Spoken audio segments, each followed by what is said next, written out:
The crystal chandeliers cast golden light across the elegant dining room.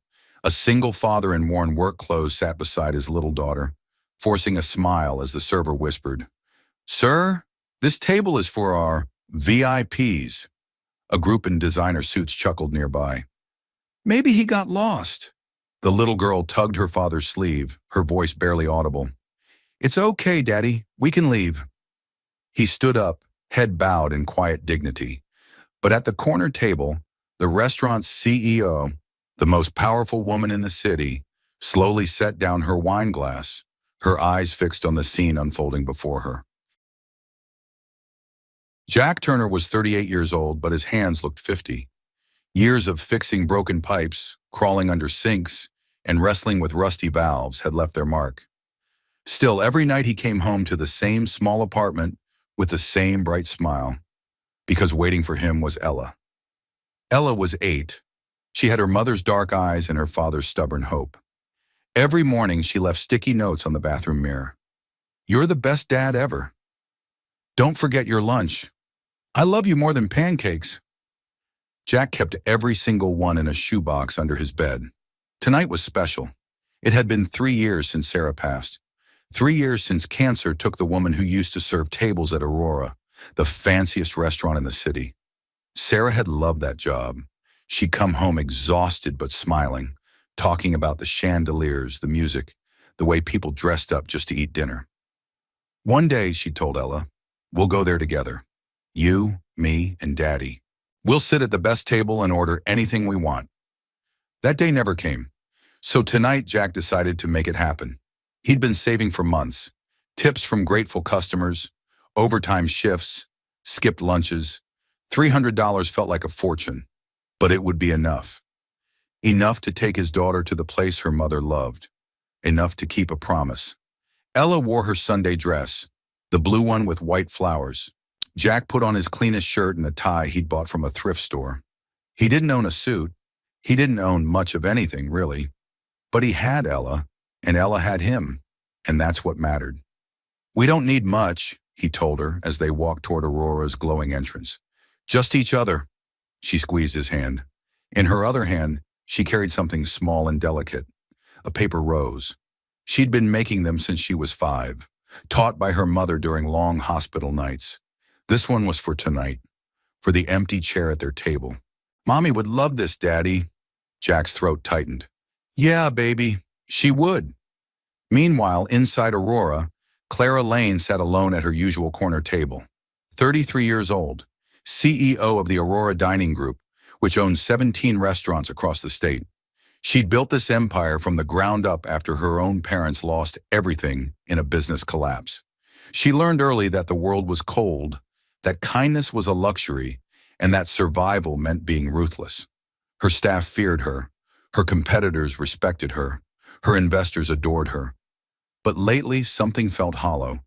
She watched couples laugh over wine, families celebrate birthdays, friends toast to life, and she sat alone, reviewing profit margins on her tablet, surrounded by beauty she created but couldn't feel.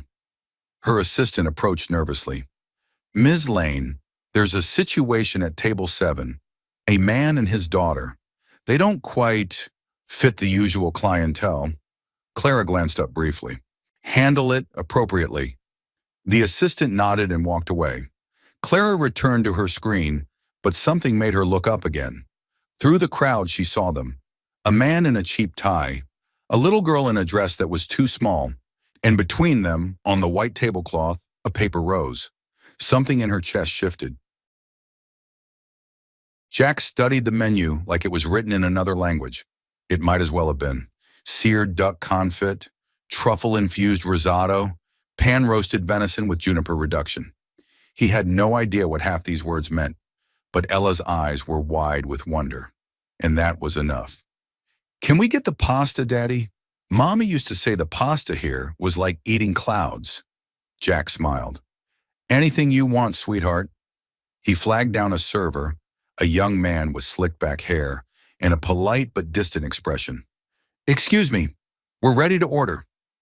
The server approached, tablet in hand, but before Jack could speak, the man's eyes flickered over them.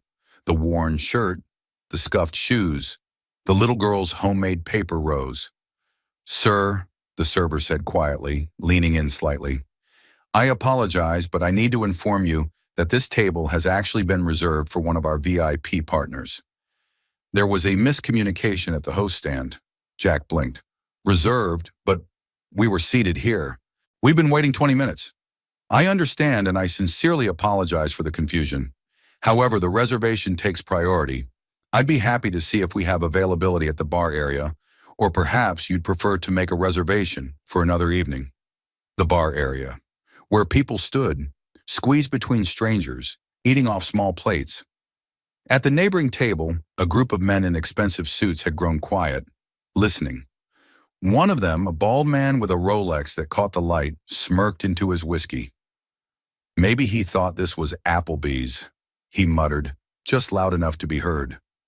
His companions laughed, not loudly, just enough to sting. Jack felt heat crawl up his neck. Ella's hand found his under the table, squeezing tight. He looked down at her and saw something that broke him. She wasn't confused. She wasn't angry. She understood exactly what was happening. At 8 years old, she understood that they didn't belong. "It's okay, Daddy," she whispered, her voice small and brave. "We can leave." Something inside Jack crumbled, not from anger, from the weight of failing her, of bringing her somewhere beautiful only to watch her learn that beautiful places weren't for people like them. He forced a smile, the kind he'd perfected over 3 years of grief and struggle. "You're right, baby. Let's go get pizza instead. Way better than this fancy stuff anyway." He stood up, carefully folding his napkin, gathering Ella's little purse. The server stepped back, relieved. The men at the next table had already moved on to discussing stock portfolios. But as Jack helped Ella out of her chair, she reached for the paper rose, and she dropped it. The delicate creation tumbled to the marble floor, landing beneath the table. Jack started to bend down, but Ella tugged his hand. "Leave it, Daddy. It's okay." She didn't want to prolong this. She just wanted to disappear. So they walked. Past the tables of people who didn't look up. Past the host stand where a young woman suddenly seemed very interested in her computer screen. Past the couples waiting in the lounge, dressed in their finest, sipping champagne. Jack pushed open the heavy glass door, and the November air hit them like a slap. Ella didn't cry. She held his hand and walked beside him in silence. Behind them, the door swung shut, sealing them out of the warm, glittering world they tried to enter. But inside, something else was happening. Clara Lane had watched the entire scene unfold. She'd watched her server, the one she'd personally trained, the one who'd been taught that service means treating every guest with dignity. Dismiss a father and daughter like they were inconvenient obstacles.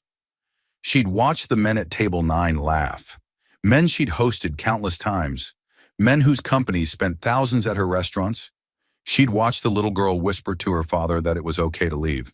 And something inside Clara, something she'd buried under years of ambition and self-protection, cracked open. She set down her wine glass carefully, stood up, walked slowly toward the abandoned table. The server approached nervously. "Ms. Lane, I handled the situation discreetly." They left without incident.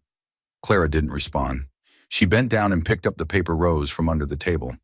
It was incredibly delicate, folded with care, each petal shaped by small, patient hands. She turned it over. Inside in crayon were the words, "For Mommy, we miss you." Clara's breath caught. The server shifted uncomfortably. "Should I reset the table for the VIP reservation?" Clara looked up at him, her expression unreadable. "What VIP reservation?" The one you approved this morning. Mr. Chen's party." "Mr. Chen canceled 2 hours ago. It's on the system." The blood drained from the server's face. Clara's voice was quiet, controlled, lethal. "You removed a father and his daughter from their table based on a reservation that doesn't exist. I thought you thought they didn't belong here." Silence. Clara closed her fingers around the paper rose. "Get me everything. The receipt, the host logs, security footage, everything." Clara sat in her office long after the restaurant closed. The paper rose rested on her desk under the dim light of her lamp. She'd read the message inside a dozen times. For Mommy, we miss you. A mother, gone. A daughter trying to honor her memory in the only way she knew how. And Clara's own staff had turned them away like garbage. She opened her laptop and pulled up the security footage. She watched the whole scene again. The father's quiet dignity, the daughter's brave face, the men laughing, her server lying about a reservation that never existed. Then she did what she always did when something didn't make sense. She dug deeper. She pulled up the evening's transactions. The host log showed the father had made a reservation 3 weeks in advance. Jack Turner, table for 2. Special occasion noted. My daughter's first time here. Her mother worked here years ago. Clara's fingers froze on the keyboard. She opened the employee archive, searched for past staff, and there it was, Sarah Turner. Server, 2019 to 2021. Left due to medical leave, no return date filed. Clara clicked on the personnel file. Sarah's employee photo appeared. Dark eyes, warm smile. And in the comments section, a note from the previous manager. One of the best we've ever had. Always went above and beyond. Brought her daughter to the Christmas party, sweetest little girl. The daughter sitting at table 7 tonight. Clara's chest tightened. She kept digging. Searched Jack Turner's name in the company database. Nothing came up in customer records, but when she expanded to maintenance logs, something caught her eye. Emergency repair. November 14th, 2024. Burst pipe, main kitchen line. Contractor, J. Turner Plumbing. She opened the incident report. Last November, during the worst storm the city had seen in a decade, a pipe had burst in Aurora's flagship location. Water was flooding toward the electrical room. One spark in the entire building could have gone up in flames. They'd called every plumber in the city. No one would come out in that weather. Except one. Jack Turner had shown up at 11 p.m. in the pouring rain. He'd worked for 6 hours straight, waist deep in freezing water, sealing the rupture and preventing what the fire marshal later called a catastrophic loss of property and potentially life. The invoice was in the file. Clara stared at it. $450 for 6 hours of emergency work that saved a multi-million-dollar property. She remembered that night. She'd been in Milan for a conference. Her operations manager had handled everything. When she'd returned, he'd mentioned the pipe incident in passing. Got it fixed. Some local guy. Barely charged anything. She'd never followed up. Never asked who. Never said thank you. The man who'd saved her restaurant had just been humiliated in it. Clara closed her laptop and sat in the darkness, holding the paper rose. Then she picked up her phone. The next morning, Jack was under a sink in a cramped apartment bathroom when his phone buzzed. He ignored it. It buzzed again and again. Finally, he crawled out, wiping his hands on his coveralls, and checked the screen. 3 missed calls, 2 voicemails, all from the same number. He played the first message. Mr. Turner, this is Aurora Restaurant calling. We need to speak with you urgently regarding last night. Please call back at your earliest convenience. Jack's stomach dropped. They were probably going to bill him for the table time or something. Rich people always found a way to squeeze more out of you. He ignored it and went back to work. But an hour later, someone knocked on the apartment door. The tenant, an elderly woman, called out, "Jack, there's a very serious-looking woman here asking for you." Jack emerged from the bathroom, confused. Standing in the doorway, looking completely out of place in her tailored black suit, was Clara Lane. He recognized her immediately. Everyone in the city knew Clara Lane. "Mr. Turner," she said, her voice steady but her eyes tired. "I need 5 minutes of your time." Jack glanced at Mrs. Patterson, who looked thrilled by the drama, then stepped into the hallway, pulling the door closed behind him. "Look, if this is about last night, it is." Clara cut him off, "but not in the way you think." She held out the paper rose. Jack's breath caught. Ella's rose. She dropped it. "I wanted to return it." Clara paused. "And I wanted to apologize. What happened to you and your daughter last night was unacceptable. My staff failed you. I failed you." Jack shifted uncomfortably. "It's fine. We're used to it." "You shouldn't be." Clara's voice sharpened. "And there's something else. Last November, you saved my restaurant. You worked through a storm for 6 hours and charged almost nothing. I never thanked you. Jack blinked. That was just a job. It was more than a job. You prevented a disaster. And last night, my people treated you like you were nothing. She took a breath. I want to make this right. I'd like to invite you and your daughter back to Aurora. Tonight, as my personal guests. Jack started to shake his head. We don't need charity. It's not charity. Clara met his eyes. It's an apology, and it's something your daughter deserves. Her mother worked for me. Sarah Turner was one of the best people who ever walked through those doors. The least I can do is honor her memory properly. At the mention of Sarah's name, Jack's defenses crumbled. You knew Sarah? I didn't, but I should have. Clara's voice softened. Please, let me do this. Not for you, for Ella, for Sarah. Jack looked down at the paper rose in Clara's hand. Thought about Ella's face last night, the way she'd tried to be brave, the way she'd whispered it was okay to leave. Maybe it was time someone told his daughter she didn't have to accept less. Okay, he said quietly. We'll come. Clara nodded, something like relief crossing her face. 7 o'clock. And Mr. Turner? Wear whatever makes you comfortable. At 6:45 that evening, Jack and Ella stood outside Aurora again. But this time, everything was different. Clara herself stood at the entrance, wearing not a power suit but a simple navy dress. When she saw them, she smiled. Not the polished CEO smile. Something real. Thank you for coming, she said, kneeling down to Ella's level. You must be Ella. Your father told me you made this.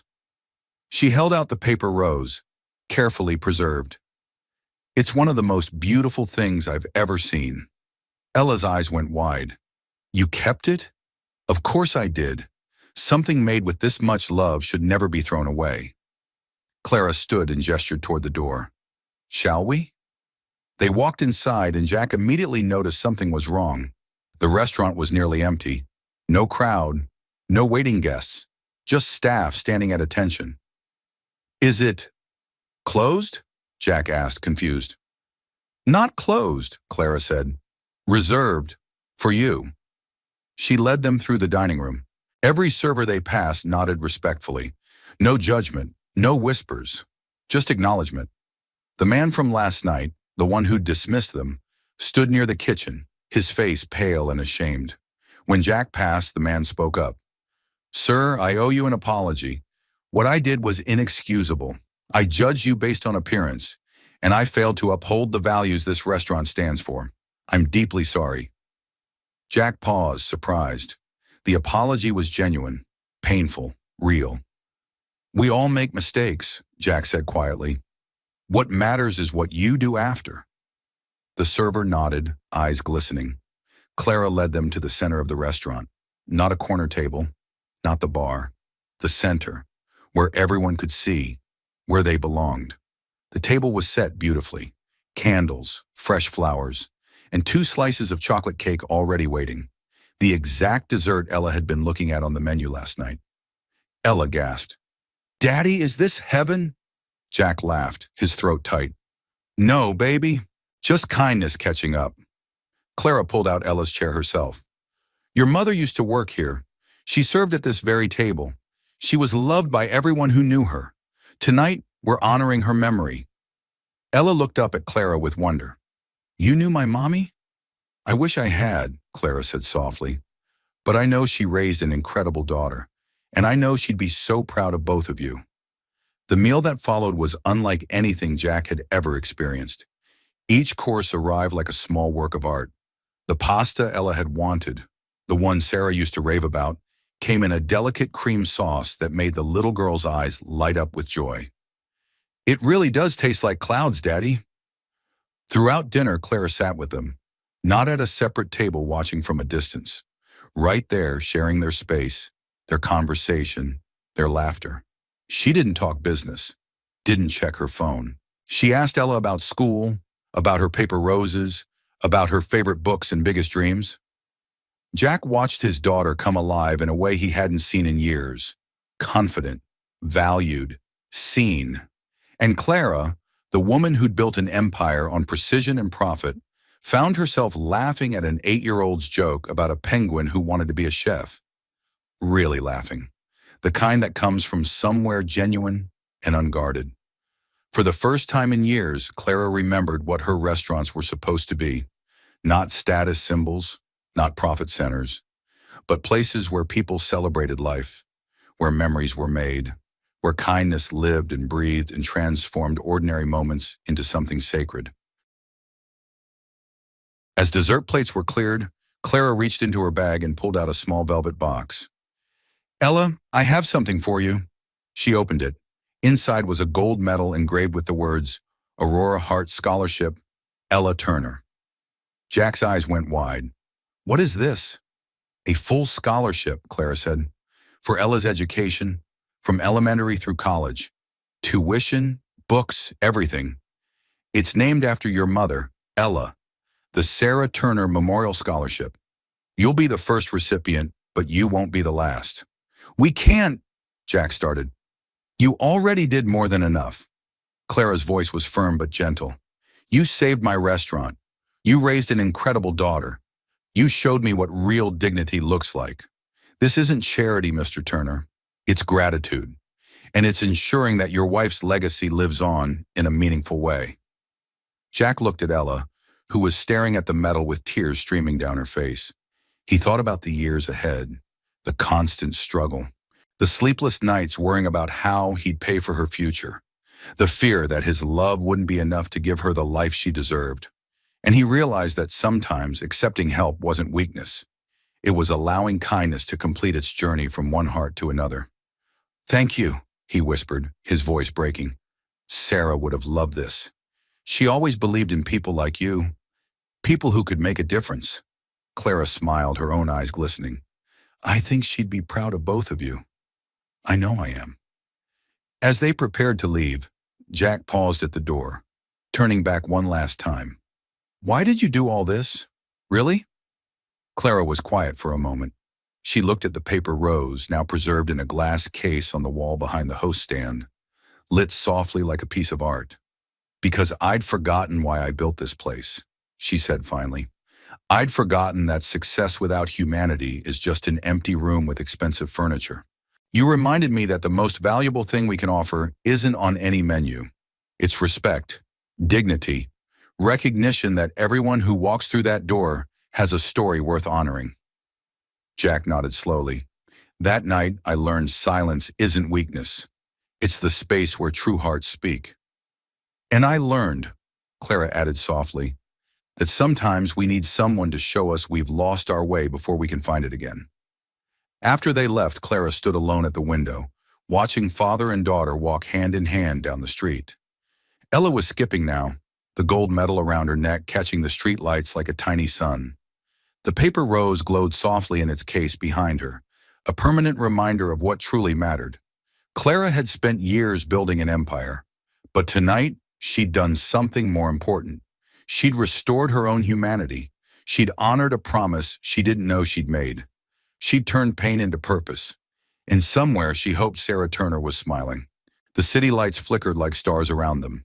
Inside Aurora, the staff began preparing for tomorrow's service. But something had shifted.